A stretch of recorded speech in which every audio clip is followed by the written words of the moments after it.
all about bucks, kid. The rest is conversation. Hey, buddy, you're still gonna be president, all right? And when the time comes, you're gonna parachute out a rich man. With the money you're gonna make, your dad's never gonna have to work another day in his life. So tell me, Gordon, when does it all end, huh?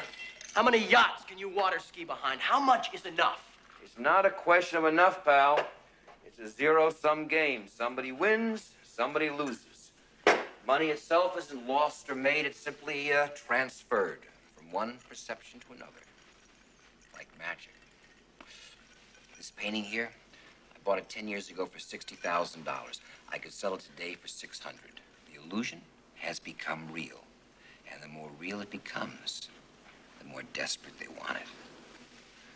Capitalism at its finest. How much is enough, Gordon? The richest 1% of this country owns half our country's wealth, $5 trillion. 1/3 of that comes from hard work. 2/3 comes from an inheritance, interest on interest accumulating to widows and idiot sons. And what I do, stock and real estate speculation. It's bullshit. You got 90% of the American public out there with little or no net worth. I create nothing. I own. We make the rules, pal. The news, war, peace, famine, upheaval, the price of a paper clip. We pick that rabbit out of the hat while everybody sits out there wondering how the hell we did it. Now, you're not naive enough to think we're living in a democracy, are you, buddy? It's the free market. And you're part of it. Yeah. You got that killer instinct. Stick around, pal. I still got a lot to teach you. Obviously. To grow and expand, to level everything in its path, and to bring everything under its rule. That is the true nature of capital. To ruthlessly turn every cultural object, idea, and place into a tangible good to be sold for mass consumption. To commodify things that were previously thought to be impossible to commodify.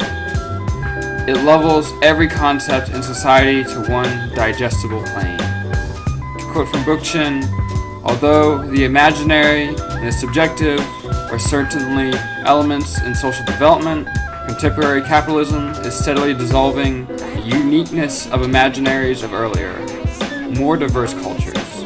Indeed, capitalism is increasingly leveling and homogenizing society culturally and economically to a point that the same commodities, industrial techniques, social institutions, values, even desires are being universalized to an unprecedented degree in humanity's long career. He is one of many thinkers who realize the sameness of capital.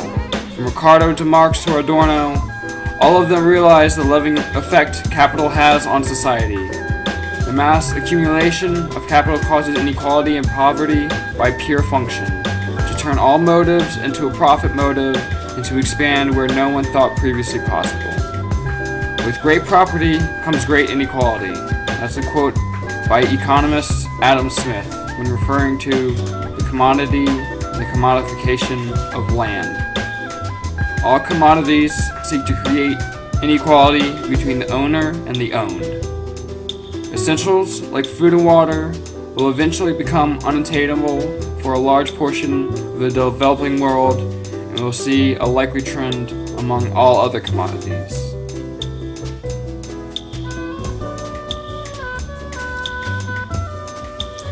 Anyone who has the will to undo the oppression by capitalism will be intertwined with the systems of exploitation just to get to the point. The problem is commodification, not appropriation.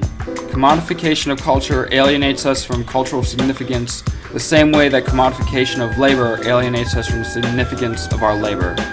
Culture is represented by reductive symbolism in the same way that labor becomes represented by money. Thus, the significance of that which itself is being represented is lost. Cultural appropriation should be seen as a positive thing, as long as it's done in a manner that does not include commodification.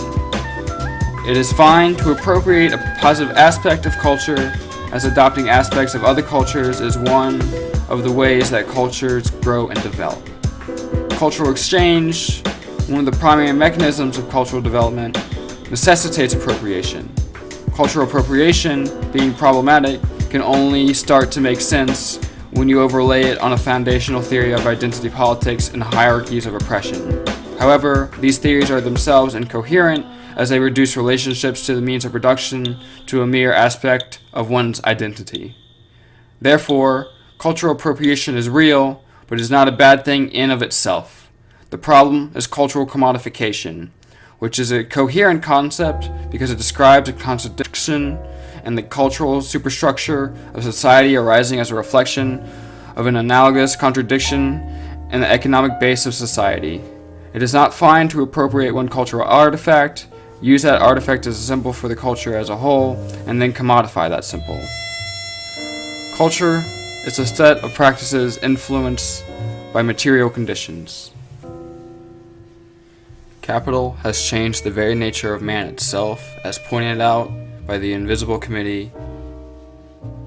Capital has changed and will continue to change and will continue to change humans and human society.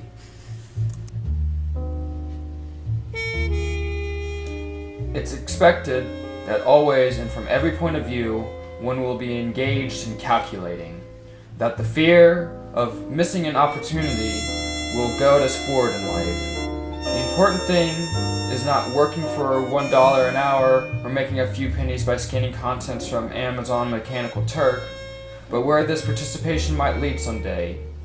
Henceforth, everything must enter into the sphere of profitability. Everything in life will become valuerizable, even its trash. And we ourselves are becoming needy opportunists, human trash, who exploit each other under the pretext of a sharing economy. If a growing share of the population is destined to be excluded from the wage system, this is not in order to allow it the leisure to go hunt Pokemon in the morning and to fish in the afternoon. The invention of new markets, where one didn't imagine them to be the year before, illustrates this fact that is so difficult to explain to a Marxist. Capitalism so much doesn't consist in selling what is produced, as in rendering accountable whatever is not yet accountable, and assigning a measurable worth to what seemed to be absolutely unsusceptible to the day before, and creating new markets. That is its oceanic reserve of accumulation. Capitalism is the universal expansion of measurement.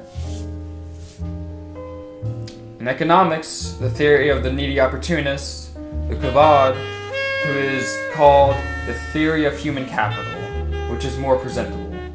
The Organization of Economic Cooperation and Development defines in these days as the knowledge, skills, competencies, and attributes in individuals that facilitate the creation of personal, social, and economic well-being. Joseph Stiglitz, the left economist, estimates that human capital now represents between 2/3 and 3/4 of the total capital, which tends to confirm the correctness of Stalin's ironic title, "Man, the most precious capital." According to Locke, man has a property in his own person. This is no body and has any right to but himself. The labor of his body and the work of his hands, we must say, are properly his,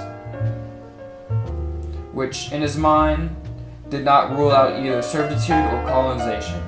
Marx made man the proprietor of his labor power, a rather mysterious metaphysical entity.